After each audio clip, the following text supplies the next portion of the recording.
Assalamualaikum warahmatullahi wabarakatuh. Perkenalkan, nama saya Nabila Maharani Prasetyo dengan NIM 01121002 dengan prodi akuntansi.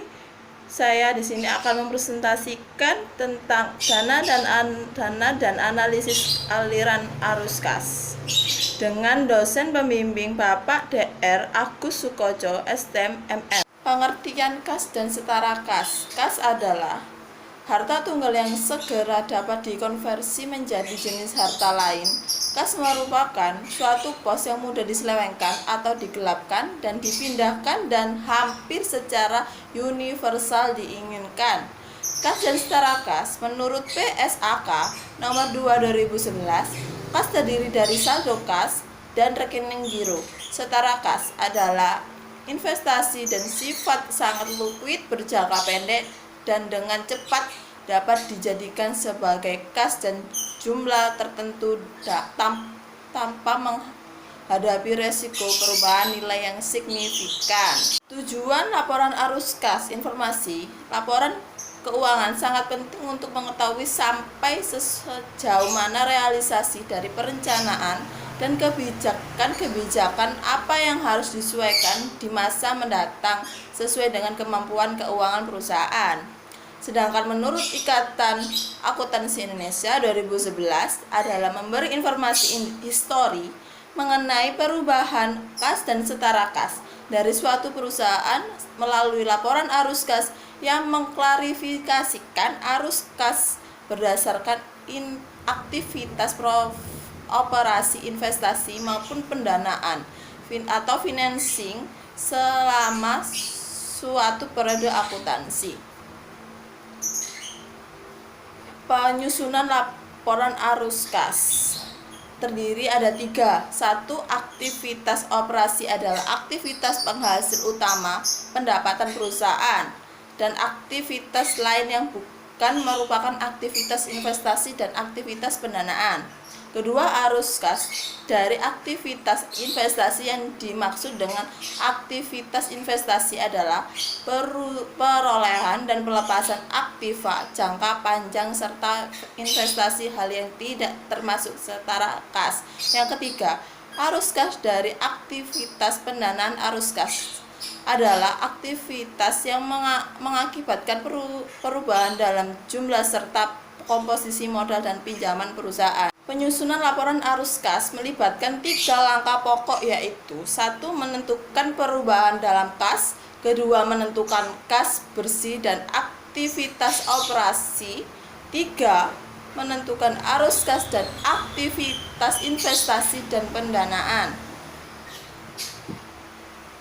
Metode laporan arus kas. 1. Metode langsung. Dalam metode langsung dilaporkan golongan penerimaan kas bruto dan aktivitas operasi dan pengeluaran kas bruto. Untuk kegiatan operasi berbeda antara penerima kas dan pengeluaran kas. Yang kedua, metode tidak langsung. Dalam metode tidak langsung, pengaruh dari semua penanggung penerima dan pengeluaran kas di masa lalu dan semua akurat dari penerimaan kas dan pengeluaran kas yang diharapkan pada masa yang akan datang dihilangkan, dan laba bersih yang diperhitungkan laba rugi.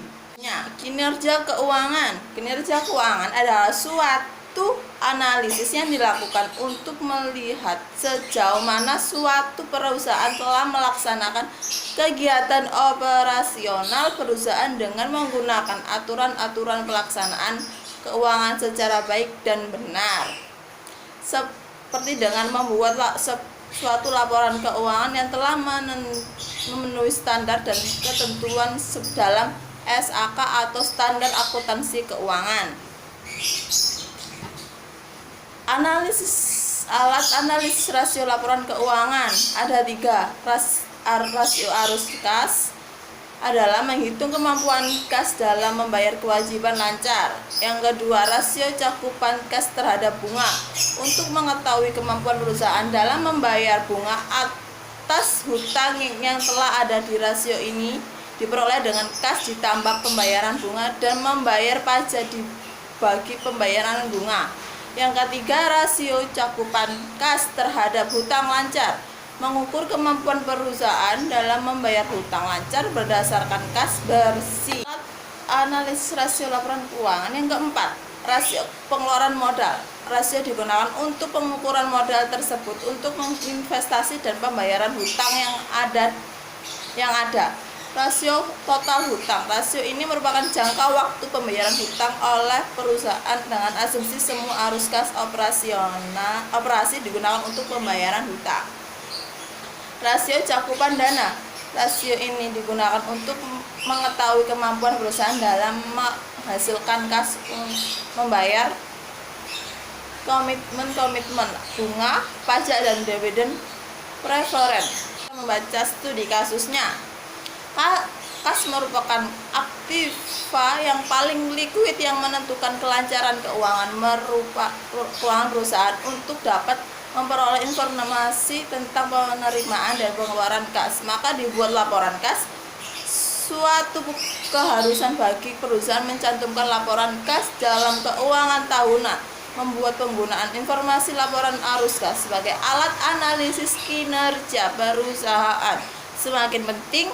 Salah satu analisis kinerja perusahaan keuangan dengan menggunakan laporan arus kas adalah rasio analisis arus kas. Tujuannya dari penelitian ini untuk mengetahui dan meningkatkan likuiditas keuangan perusahaan yang diukur menggunakan analisis laporan arus kas dalam bentuk rasio dan mengungkapkan peran informasi kas dalam mengukur kinerja keuangan KUD Sido Makmur Lumajang. Saya akan membaca tentang hasil penelitiannya. Informasi ini diperoleh melalui suatu analisis yang memadukan berbagai macam informasi keuangan yang ada. Analisis laporan rasio arus kas dengan untuk mengetahui posisi keuangan pada perusahaan, maka diperoleh angka perhitungan rasio selama 3 tahun, yaitu 2011, 2012, 2013. Berikut ini 1. Rasio kas.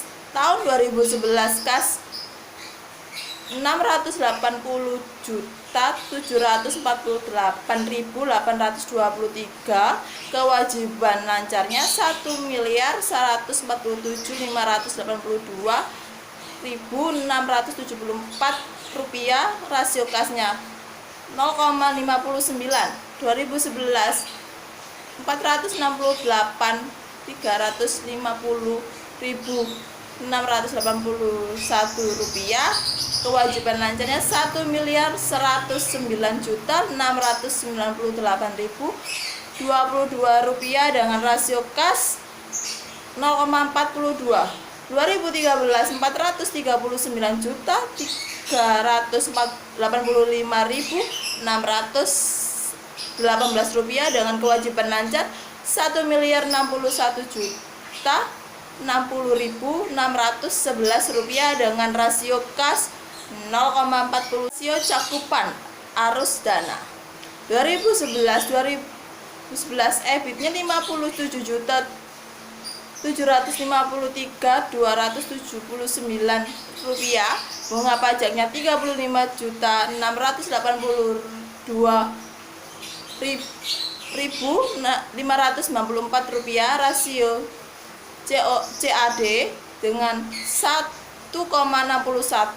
2011 32.540.613 dengan bunga pajak 13.412.061 rupiah dengan rasio 2,42. 2013 46.817.913 rupiah, bunga pajaknya 11.144.747 rupiah dengan rasio 42. Cakupan kas terhadap bunga tahun 2011 kas 680.748.823 rupiah, bunga plus pajaknya 35.282.594 rupiah, bunga 21.244.702 Rp274,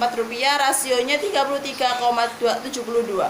2011 kas Rp468.360.981 dengan bunga plus pajak Rp13.412.061, bunganya Rp8.503.969,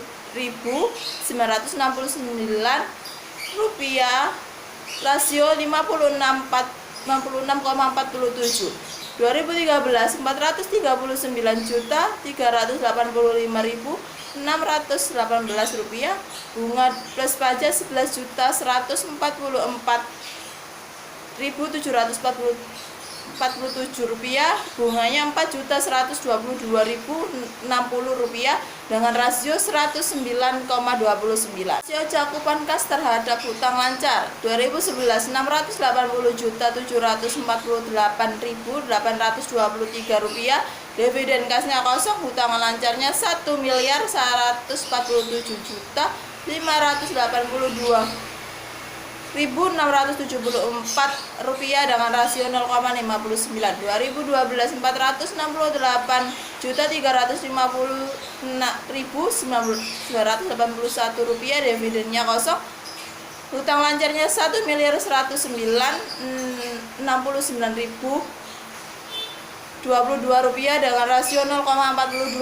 2013 Rp433.980.618, dividen kasnya kosong, hutang lancarnya Rp1.061.060.611 dengan rasio 0,41. Rasio pengeluaran modal tahun 2011 kas bersihnya Rp684.748.823, pengeluaran modalnya Rp17.035.000, rasio PM-nya 39,94. 2012 Rp468.350.981, pengeluaran modalnya tidak ada, rasio PM-nya 0. 2013 Rp431.385.618, pengeluaran modalnya Rp104.500.000 dengan rasio 4,2. Rasio total hutang tahun 2011 Rp680.748.823, total hutangnya Rp1.168.305. Rasio total hutang tahun 2011 kas bersihnya Rp680.748.823, total hutangnya Rp1.1.854.635, rasio TH-nya 0,58. 2012 Rp468.350.941, total hutangnya Rp1.126.999.983 dengan rasio 0,41. 2013 Rp439.385.618, total hutangnya Rp1.076.862.572 dengan rasio 0,4. Sekian dari presentasi saya tentang analisis dana dan aliran kas. Terima kasih. Wassalamualaikum warahmatullahi wabarakatuh.